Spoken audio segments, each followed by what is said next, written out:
আজ জাতির এক বিশেষ দিন স্মরণ করি লক্ষ লক্ষ শহীদদেরকে, অগণিত শিশু কিশোর, তরুণ তরুণী, যুবক যুবতী, বৃদ্ধ জনতার আত্মত্যাগকে, যার ফলে স্বাধীনতা অর্জন সম্ভব হয়েছিল। এই হাজার হাজার শহীদ এবং আহতদের আত্মত্যাগ এবং ছাত্র জনতার অটুট ঐক্যের মাধ্যমে এই গণ অভ্যুত্থান সম্ভব হলো।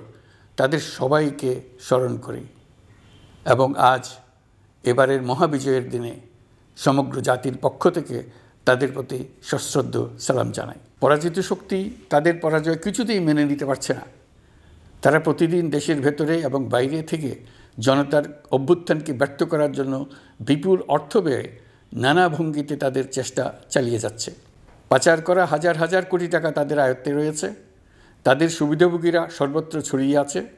আমাদের ঐক্য অটুট থাকলে তারা আমাদেরকে আমাদের লক্ষ্য অর্জন থেকে ব্যর্থ করতে পারবে না। সজাগ থাকুন, নিজের লক্ষ্যকে জাতির লক্ষ্যের সঙ্গে একীভূত করুন। পৃথিবীর কোনো শক্তিই আমাদেরকে আমাদের লক্ষ্য অর্জন থেকে বিচ্যুত করতে পারবে না। আমি দেশের গণমাধ্যম কর্মী ও জনগণের প্রতি আহ্বান জানাই, বিশ্বের কাছে দেশের প্রকৃত চিত্র তুলে ধরুন।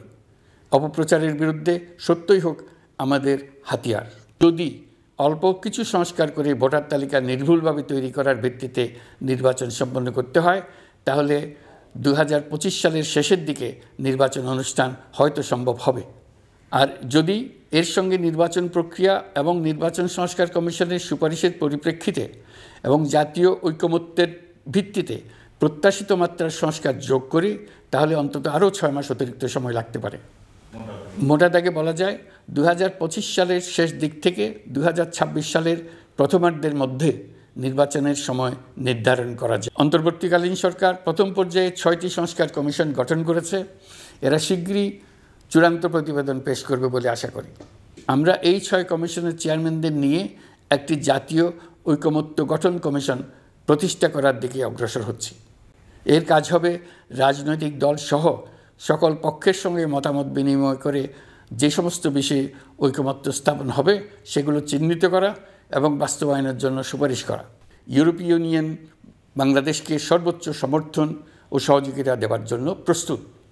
অন্তর্বর্তীকালীন সরকারের সংস্কার উদ্যোগ এবং গণতান্ত্রিক পদ্ধতিতে নির্বাচনের প্রক্রিয়ার কথা আমি তাদেরকে জানিয়েছি। সেটিতে তারা পূর্ণ সমর্থন জানিয়েছেন এবং সরকারকে সর্বোচ্চ সহযোগিতা করবেন বলে জানিয়েছেন। বাংলাদেশের বিরুদ্ধে অপপ্রচার এবং ভুল তথ্য প্রচারের বিষয়েও আমি ইউরোপীয় ইউনিয়নের কূটনীতিকদের জানিয়েছি। আসন্ন রমজানে দ্রব্যমূল্য সহনীয় রাখতে আমরা সবার সহযোগিতা চাই। আমরা ইতিমধ্যে ব্যবসায়ীদের সঙ্গে কথা বলেছি। তারা আমাদের কাছে ওয়াদা করেছে বাজারে পণ্য সরবরাহে কোনো সংকট হবে না। অতিরিক্ত মুনাফার লোভে যদি কেউ কৃত্রিম কোনো সংকট সৃষ্টির চেষ্টা করে, আমরা তাকে কঠোর হাতে দমন করব।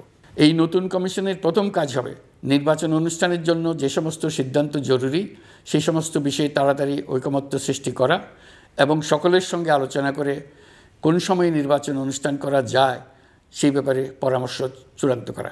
বিজয়ের মাস হোক ছাত্র জনতার অভ্যুত্থানকে স্মরণ করে নতুন বাংলাদেশ গড়ার শপথ দৃঢ়তার সঙ্গে পুনর্ব্যক্ত করার মাস। বিজয়ের মাস হোক নতুন বাংলাদেশ গড়ার লক্ষ্যে তরুণদের প্রচণ্ড দুঃসাহস প্রকাশের মাস। সকলকে বিজয়ের মাসের শুভেচ্ছা জানাচ্ছি।